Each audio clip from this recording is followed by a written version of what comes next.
Hello बच्चों, नमस्कार। कैसे हैं आप सब लोग। उम्मीद करता हूं कि आप सब लोग अच्छे होंगे, बेहतरीन होंगे, लाजवाब होंगे, एकदम बिंदास होंगे और साथ ही बहुत अच्छे से आप लोग अपनी पढ़ाई को कर रहे होंगे। तो प्यारे दोस्त, कॉन्सेप्चुअल बूस्टर सीरीज में आज एक ऐसा टॉपिक जिससे प्यारे दोस्त 2024 की बात करूं, 2023 की बात करूं तो एसएससी के हर एग्जाम में प्यारे दोस्त क्वेश्चन पूछे गए हैं। मैं बात कर रहा हूं यूनिक सॉल्यूशन, मैनी सॉल्यूशन और नो सॉल्यूशन की आखिर कंडीशन क्या होती है, कब दो लाइन इंटरसेक्ट करती हैं, कब दो लाइन पैरेलल्स होती हैं, कब दो लाइन एक दूसरे के ऊपर ओवरलैप करती हैं, तो उनकी कंडीशन क्या होती है। आज मेरे प्यारे दोस्त हम उस पर बात करने वाले हैं। एक बहुत महत्वपूर्ण टॉपिक एक बहुत छोटी सी वीडियो में हम लोग कवर करने जा रहे हैं। तो शुरुआत करते हैं बिना टाइम को वेस्ट किए हुए। सबसे पहले मैं आपको इसका थोड़ा सा थ्योरी पार्ट बता देता हूं। सबसे पहले थोड़ा सा थ्योरी पार्ट मैं आपको बता देता हूं और कुछ मैं आप लोगों से पूछ भी लेता हूं। जब मैं आपसे कुछ पूछूं तो वीडियो को रोकिएगा, कमेंट बॉक्स में रिप्लाई करिएगा कि भाई साहब इसका जवाब जो है वो ये होगा। मान लीजिए मैंने आपके सामने एक इक्वेशन दी 2x + 3y, 2x + 3y is equal to 7। मैंने यहां आपके सामने एक और इक्वेशन दे दी 4x + 9y, 4x + 9y is equal to 4x + 9y is equal to 3 मैंने यहां पे दे दिया आप लोगों को। मैंने आपसे पूछा इन दोनों लाइन के इंटरसेक्टिंग पॉइंट क्या होंगे। क्या ये दोनों लाइन कभी इंटरसेक्ट करेंगे, कभी एक दूसरे को कट करेंगे, या ये दोनों लाइन एक दूसरे के पैरेलल रहेंगी या एक दूसरे के ऊपर रहेंगी, तो ये आप कैसे डिसाइड करेंगे। तो आपने देखा जी, अभी तक हमने ये सीखा था कि जब भी दो इक्वेशन मुझे दी होती हैं तो मैं एक को बराबर कर लेता हूं, एक वेरिएबल को बराबर कर लेता हूं। एक वेरिएबल तब बराबर होगा जब आप यहां दो की गुणा कर दोगे। दो दूनी कितना हो जाएगा, 4x हो जाएगा। तीन दूनी कितना हो जाएगा, 6y हो जाएगा। सात दूनी कितना हो जाएगा, 14 हो जाएगा। अगर ऊपर वाली इक्वेशन में से नीचे वाली इक्वेशन को आप लोग घटा देंगे तो मेरे प्यारे दोस्त ये कट जाएगा। 9 में से 6 जाएगा, 3 बचेगा और 3 में से 14 जाएगा, -11 बचेगा। यानी y की वैल्यू जो है वो -11/3 आ चुकी है। ठीक इस वैल्यू को यहां पुट करेंगे मेरे प्यारे दोस्त। अगर पहली इक्वेशन में पुट करते हैं जैसे, तो 2x + 3 यहां -11/3 अगर आप पुट करते हैं मेरे प्यारे भाई, तो यहां से आप देखेंगे 3 से 3 कट जाएगा, 11 और 7 18 हो जाएगा। तो x की वैल्यू जो है वो आपके सामने 9 आ जाएगी। अगर x और y की वैल्यू आप लोग निकाल पा रहे हैं तो इसका मतलब ये दोनों लाइन इंटरसेक्ट करेंगी, एक दूसरे को किसी पॉइंट पे कट करेंगी। मान लीजिए मैं ये दोनों लाइन ड्रॉ कर देता हूं। एक लाइन कुछ इस तरीके से आती है, एक लाइन कुछ इस तरीके से आती है, तो इस पर्टिकुलर पॉइंट पे कट कर रही होंगी मेरे भाई। जब भी दो लाइन किसी एक पर्टिकुलर पॉइंट पे कट करती हैं, उस पॉइंट को मेरे भाई, उस कंडीशन को कहा जाता है यूनिक सॉल्यूशन। जब भी कोई दो लाइन एक पर्टिकुलर पॉइंट पे कट करती हैं तो उस पॉइंट को यूनिक सॉल्यूशन या उस कंडीशन को यूनिक सॉल्यूशन कहा जाता है। और यूनिक सॉल्यूशन को हिंदी में अगर मैं बात करूं तो मेरे भाई अद्वितीय हल बोला जाता है। क्या बोला जाता है, अद्वितीय हल बोला जाता है। आज के बाद अगर कभी आपसे कोई कहे कि ये दो लाइन है, इनके अद्वितीय हल हैं, तो समझ जाना कि ये दोनों लाइन एक सिंगल पॉइंट पे इंटरसेक्ट कर रही हैं। ठीक अगर उसी तरह मैं आप लोगों से ये कहता हूं, ठीक उसी तरह मैंने आपके सामने एक इक्वेशन दी भाई साहब। मैंने आपसे कहा 2x + 3y is equal to 7। यहां पे मैंने दे दिया 4x + 6y is equal to, यहां पे मैंने आप लोगों को दे दिया 8। ये एक इक्वेशन मैंने आप लोगों को दे दी, ये एक इक्वेशन मैंने आप लोगों को दे दी। मैंने आपसे पूछा कि भाई साहब इनके सॉल्यूशन क्या होंगे। आपने कहा जी मैं एक वेरिएबल को बराबर करने के लिए इसमें 2 की मल्टीप्लाई करूंगा। तो जब आप 2 की मल्टीप्लाई करते हैं तो यहां ये दोनों वेरिएबल बराबर हो जाते हैं। जब ये दोनों वेरिएबल बराबर हो जाते हैं तो ये लाइन जो है, ये लाइन जो है मेरे भाई कहीं भी कट नहीं करेंगी। ये जब दोनों दोनों ये वैल्यूज बराबर हो जाती हैं, इसका मतलब ये दोनों लाइन, इसका कोई सॉल्यूशन नहीं होगा। ये दोनों लाइन आपस में एक दूसरे के पैरेलल होंगी। ये दोनों लाइन आपस में एक दूसरे के पैरेलल होंगी। यानी ये कंडीशन किसकी बन जाएगी, ये कंडीशन जो है वो मेरे प्यारे दोस्तों नो सॉल्यूशन की कंडीशन बन जाएगी। कोई हल नहीं होगा उसकी कंडीशन बन जाएगी। मान लीजिए मैंने एक और बार इक्वेशन आप लोगों को दी, मैंने कहा 2x plus 3y is equal to 2x plus 3y is equal to 5 दिया हुआ है। एक और इक्वेशन मैंने यहां पे दे दी है 4x plus 6y is equal to 10 दे दिया है। फिर मैंने आपसे पूछा कि भैया इसके सॉल्यूशन क्या होंगे, तो आपने कहा जी ये तो वही लाइन लिखी हुई है, जस्ट इसमें अगर 2 की मल्टीप्लाई कर दोगे तो ये तो यही लाइन हो जाएगी। यानी इस लाइन में किसी कांस्टेंट की मल्टीप्लाई हुई है पर लाइन जो है वो वही लिखी हुई है। जब लाइन में किसी कांस्टेंट नंबर की मल्टीप्लाई होके इक्वेशन लिखी जाए तो मेरे भाई उसका मतलब होता है कि ये एक लाइन है, इसी के ऊपर दूसरी लाइन ओवरलैप कर रही है। जो लाइन की इक्वेशन नीचे वाली लाइन की इक्वेशन है उसी में किसी कांस्टेंट की मल्टीप्लाई करके ये ऊपर वाली लाइन की इक्वेशन आ गई है। यानी ये लाइन जो है एक दूसरे को ओवरलैप कर रही हैं, और अगर एक दूसरे को ओवरलैप कर रही हैं तो वो इनफाइनाइट पॉइंट पे कट करेंगी। यानी मैनी सॉल्यूशन भी कह सकते हैं, अनेक हल भी कह सकते हैं, इनफाइनाइट सॉल्यूशन भी कह सकते हैं, अनंत हल भी कह सकते हैं। तो मेरे प्यारे दोस्त ये 3 कंडीशंस के बारे में हम लोगों को जानना है। मैंने विद एग्जांपल आप लोगों को बता दिया है ये 3 कंडीशन क्या होती हैं। अब मैं इनकी कंडीशंस बता देता हूं कि जब वो लाइन की इक्वेशन देगा तो किन कंडीशंस का यूज करके जो है आप इसके क्वेश्चंस को सॉल्व करेंगे। मैंने आपसे कहा जब भी यूनिक सॉल्यूशन हो, मान लीजिए लाइन की इक्वेशन दी हुई है a1x plus b1y plus c1 is equal to 0। पहली लाइन की इक्वेशन ये है। दूसरी लाइन की इक्वेशन जो दी हुई है वो मेरे प्यारे दोस्त ये दी गई है, और मुझसे पूछा है कि अगर इसके अद्वितीय हल हैं तो अद्वितीय हल की कंडीशन क्या होगी। तो आप कहेंगे यूनिक सॉल्यूशन की जो कंडीशन होती है वो मेरे प्यारे दोस्त ये होती है। यूनिक सॉल्यूशन की कंडीशन के लिए आप लोग जो है इस कंडीशन को सेटिस्फाई कर रहे होंगे। यूनिक सॉल्यूशन की कंडीशन के लिए आप ये वाली कंडीशन सेटिस्फाई करेंगे। अगर वो आपसे कहता है भैया नो सॉल्यूशन की कंडीशन, नो सॉल्यूशन की कंडीशन क्या होगी, तो आप कहेंगे जी अगर आपके पास ये 2 लाइन दी हुई हैं, अगर आपके पास ये 2 लाइन दी हुई हैं और आपसे कह दिया है भाई साहब इन 2 लाइन के कोई हल नहीं है, यानी ये कहीं कट नहीं करेंगी, तो आप कहेंगे भैया जी अगर कहीं कट नहीं करेंगे तो मेरे भाई स्लोप तो इक्वल होगा लेकिन आगे के कोफिशिएंट जो है वो इक्वल नहीं होंगे। कांस्टेंट जो टर्म है मेरे भाई उनका रेशियो इक्वल नहीं होगा।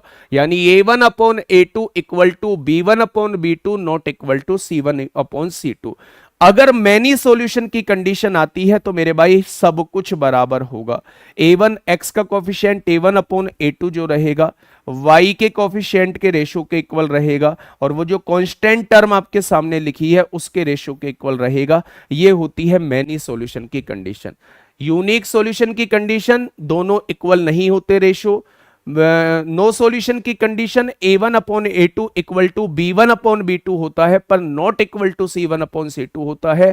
और अगर मैनी सॉल्यूशन की बात करूं तो इसमें तीनों का रेशियो इक्वल होता है। बिना किसी देरी के पहला क्वेश्चन आपके सामने देने जा रहा हूं, बताइए फटाफट इसका सॉल्यूशन क्या होगा। वीडियो पॉज करनी है और भाई साहब जवाब कमेंट बॉक्स में आना चाहिए, ठीक है। और ये जो कॉन्सेप्चुअल बूस्टर सीरीज आप लोगों की चल रही है, अगर मुझे बीच में कोई टॉपिक बनाने का मौका मिलता है, मान लो सुबह 7 बजे आप लोगों की क्लास डलती ही है और अगर बीच में मुझे ऐसा लगता है कि अब मुझे टाइम है तो मैं बीच में भी अपलोड कर सकता हूं। पूरी तरीके से एक्टिव रहिएगा। इन्फॉर्म कर दूंगा कि बीच में किस टाइम अपलोड करूंगा, लेकिन आप लोग पूरी तरीके से तैयार रहिएगा। कभी भी कुछ भी डल सकता है भाई साहब, है ना। कभी भी कोई सी भी वीडियो आपके सामने आ सकती है, लेकिन वीडियो वही आएगी जो आपके एग्जाम के पॉइंट ऑफ व्यू से आपके लिए बेहतर रहने वाली है। पहला क्वेश्चन आपके सामने, के का वह मान ज्ञात कीजिए जिसके लिए समीकरण के निकाय का एक अद्वितीय हल है, यानी यूनिक सॉल्यूशन है। भाई साहब यूनिक सॉल्यूशन मतलब पहला a1 4 है, a2 कितना है 6 है, नॉट इक्वल टू b1 कितना है 6 दिया हुआ है और b2 कितना है k+4 दिया हुआ है।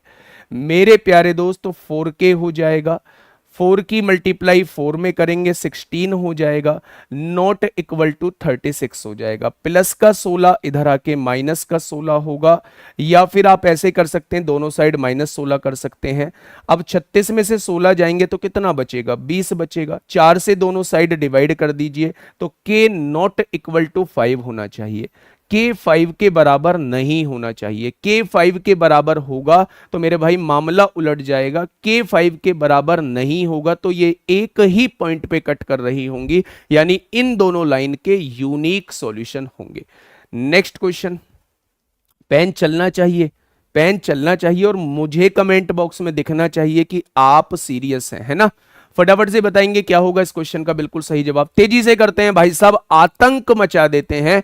के कौन से मान के लिए ये दोनों समीकरण का कोई हल नहीं होगा। नो सॉल्यूशन की कंडीशन बैठ रही है भाई साहब, नो सॉल्यूशन की कंडीशन बैठ रही है। तो A1/A2 2/1 बराबर B1/B2 7/1 हो जाएगा। हैं जी, 2/1।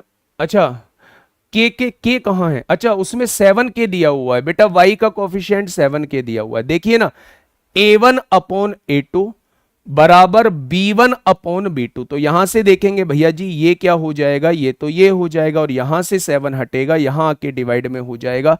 तो k की वैल्यू कितनी हो जाएगी, k की वैल्यू 2/7 हो जाएगी।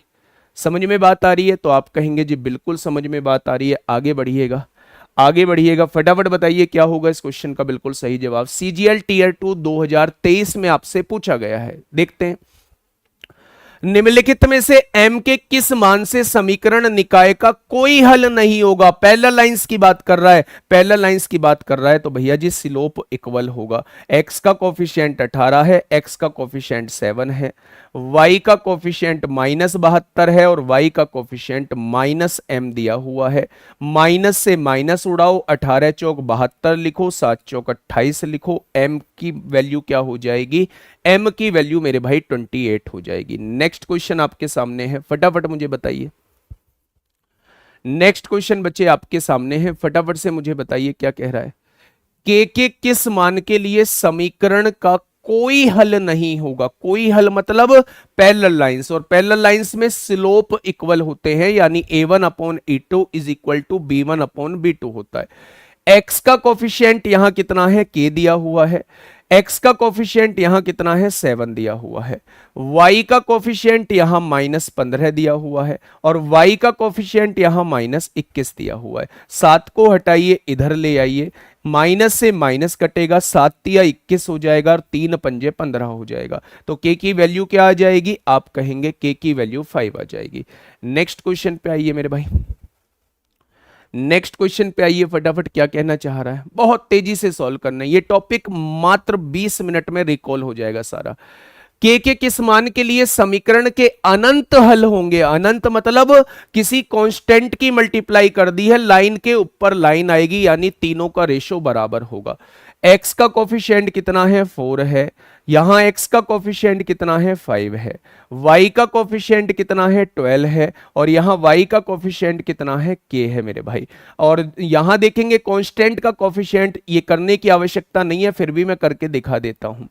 आपने यहां क्या देखा, आपने देखा भैया जी 4 से काटेंगे 3 बार कटेगा और 5 तिया 15, के की वैल्यू 15 आ जाएगी। अगर आप के की वैल्यू 15 रख लेते हो ना, तो ये भी रेशो 4-5 का ही आ जाएगा और ये रेशो भी 4-5 का ही है और ये रेशो भी 4-5 का ही है। मतलब तीनों के तीनों रेशो बराबर हो जाएंगे। कब होंगे तीनों के तीनों बराबर, जब आप के की वैल्यू को 15 रख देते हो। ठीक है जी। नेक्स्ट क्वेश्चन मेरे प्यारे दोस्त, ये एक अच्छा क्वेश्चन है, यहां से मुझे बताएंगे फटाफट क्या होगा इस क्वेश्चन का बिल्कुल सही जवाब। क्वेश्चन ने आपसे कहा है, निम्नलिखित समीकरणों के लिए ए और बी के मान क्या हैं जिनके अपरिमित रूप से अनेक हल हो, इनफाइनाइट सॉल्यूशन हो मेरे प्यारे दोस्त। तो तीनों का रेशियो इक्वल होगा। थोड़ा सा समझदारी से काम करना है। x का कोफिशिएंट कितना है, आपने कहा a दिया हुआ है। x का कोफिशिएंट कितना है, आपने कहा 3 दिया हुआ है। y का कोफिशिएंट कितना है, आपने कहा b दिया हुआ है। y का कोफिशिएंट कितना है, आपने कहा -5 -2a दिया हुआ है। आपने कहा कांस्टेंट का कोफिशिएंट कितना है, मैंने कहा 2 है। कांस्टेंट का कोफिशिएंट कितना है, तो मैंने कहा 6 है मेरे भाई।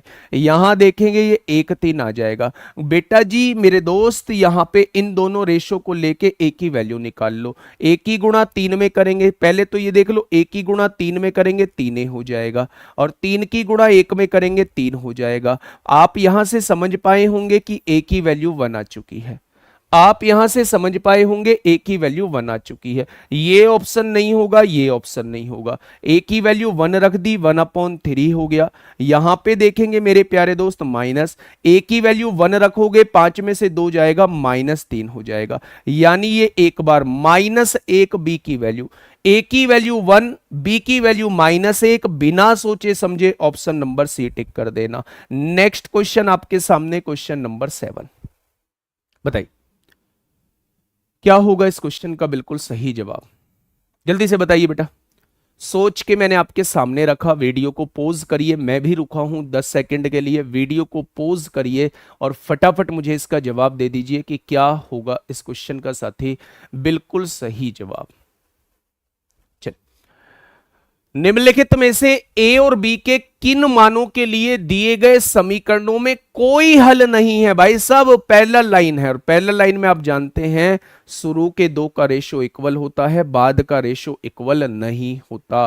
तो मेरे भाई यहां कंडीशन दी है तो आपको तीनों कंडीशन लगानी पड़ेंगी। एक्स का कोफिशिएंट 1 है, एक्स का कोफिशिएंट 1 है, यहां एक्स का कोफिशिएंट 1 - ए है, बराबर y का कोफिशिएंट -a है, और यहां y का कोफिशिएंट 6 दिया हुआ है, नॉट इक्वल टू यहां कांस्टेंट का कोफिशिएंट 2 - a है, और यहां कांस्टेंट का कोफिशिएंट a + b है।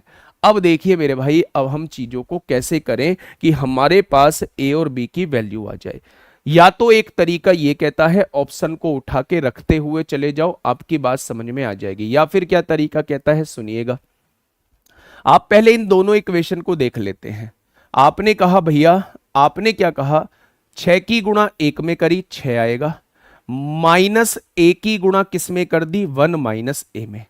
अब थोड़ा सा अप्रोच यहां से लगा लेना, a की वैल्यू को रख के लगा लेना। अगर a की वैल्यू को आप 3 लेते हो तो यहां -3 आएगा, 1 में से 3 जाएगा, -2 आएगा, -3 की गुणा -2 में करोगे प्लस का 6 आ जाएगा। बिल्कुल ठीक है, ए की वैल्यू 3 हो सकती है, -3 तो नहीं होगी।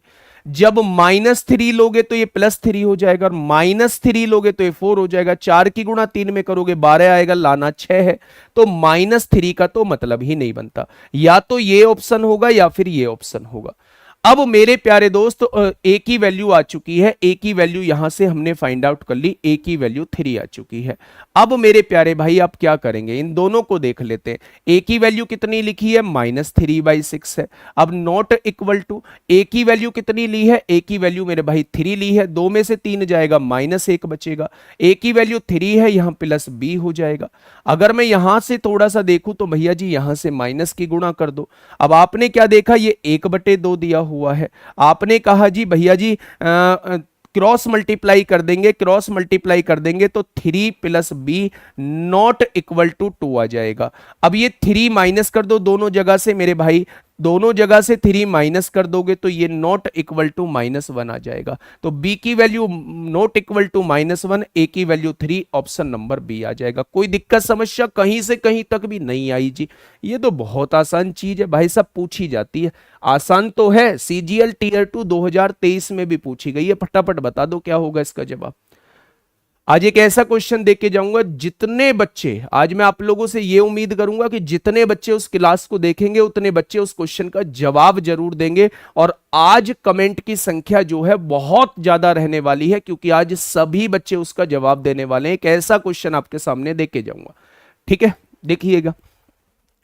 निम्नलिखित में से m के किस मान से समीकरण के असंख्य हल प्राप्त होंगे। भाई साहब इनफाइनाइट सॉल्यूशन, इनफाइनाइट सॉल्यूशन तब मिलेंगे जब लाइन के ऊपर लाइन होंगी, यानी सभी रेशो बराबर हो जाएंगे। देखते हैं मेरे भाई, x का कोफिशिएंट कितना है, 17 है, वहां x का कोफिशिएंट 23 दिया हुआ है, y का कोफिशिएंट कितना है, m है, वहां y का कोफिशिएंट 299 दिया हुआ है, आगे जाने की आवश्यकता नहीं है।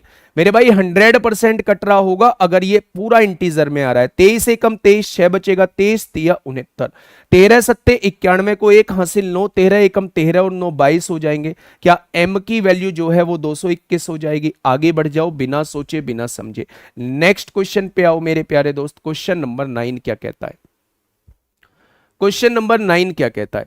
दो समीकरण आप लोगों को दी हुई है, समांतर है। समांतर मतलब कोई हल नहीं होगा। कोई हल नहीं होगा तो पहले दो का रेशियो इक्वल होगा। x का कोफिशिएंट 4 है, x का कोफिशिएंट यहां k-2 दिया हुआ है।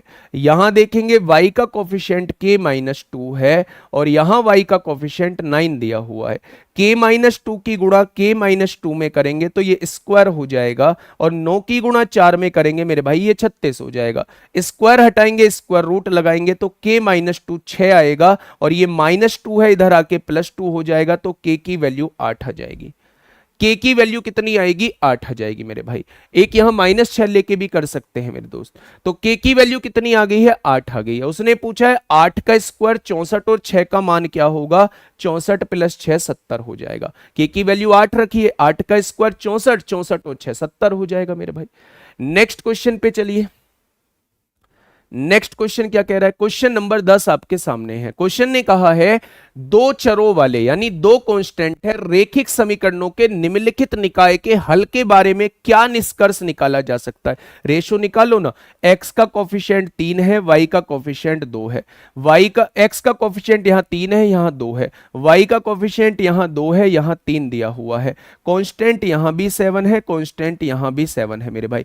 क्या ये दोनों इक्वल है? ये दोनों नॉट इक्वल है। क्या ये इक्वल है? कोई भी इक्वल नहीं आ रहा है, कोई भी इक्वल नहीं आ रहा है। इसे छोड़िए मेरे भाई, इसे छोड़िए, ये अलग मामला है। अगर मैं यहां से देखूं a1/a2 not equal to b1/b2, not equal to मेरे भाई b1/b2, तो ये क्या हो जाएंगे? ये अद्वितीय हल की कंडीशन हो जाएगी। ये अद्वितीय हल की कंडीशन मेरे प्यारे दोस्त हो जाएगी। कोई दिक्कत समस्या? तो आप कहेंगे कोई दिक्कत समस्या नहीं है।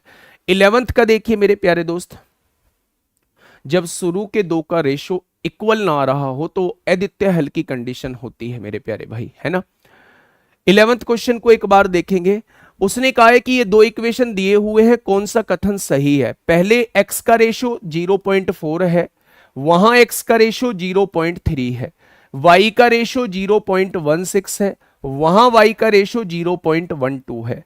अगर देखें कांस्टेंट का रेशो 1.7 है और यहां कांस्टेंट का रेशो 3.4 है। पॉइंट से पॉइंट हटाइए 4/3, पॉइंट से पॉइंट हटाइए 4 चौक 16, 4/3 आ जाएगा मेरे भाई। और यहां देखेंगे तो ये 4/3 नहीं आएगा। तो ये किसकी कंडीशन होती है? a1/a2 बराबर b1/b2 not equal to c1/c2। ये पैरेलल लाइंस की कंडीशन होती है। निकाय में परिमित रूप से अनेक हल है लेकिन अद्वितीय नहीं है, गलत बात, कोई हल नहीं है। निकाय के अपरिमित रूप से अनेक हल हैं, गलत बात। निकाय का कोई हल नहीं है, बिल्कुल सही बात। भाई साहब ये तो पैरेलल लाइन की कंडीशन होती थी, a1/a2 equal to b1/b2 equal not equal to c1/c2। तो ये बराबर थोड़ी ना आ रहा है। जब बराबर नहीं आ रहा और ये दोनों बराबर आ रहे हैं तो ये किसकी कंडीशन हो जाएगी?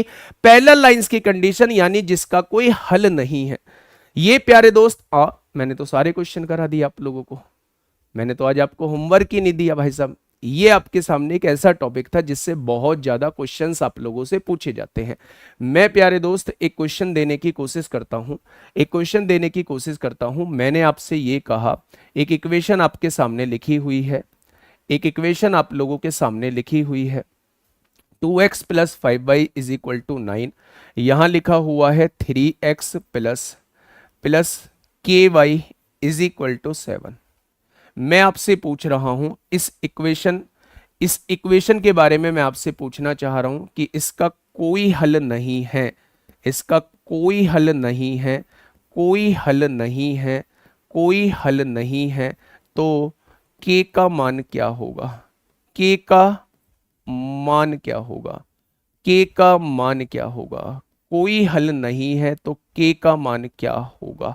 ये आपको बताना है। बिना ऑप्शन का क्वेश्चन है और आज आपके कमेंट्स बॉक्स में कमेंट्स दिखने चाहिए मेरे भाई।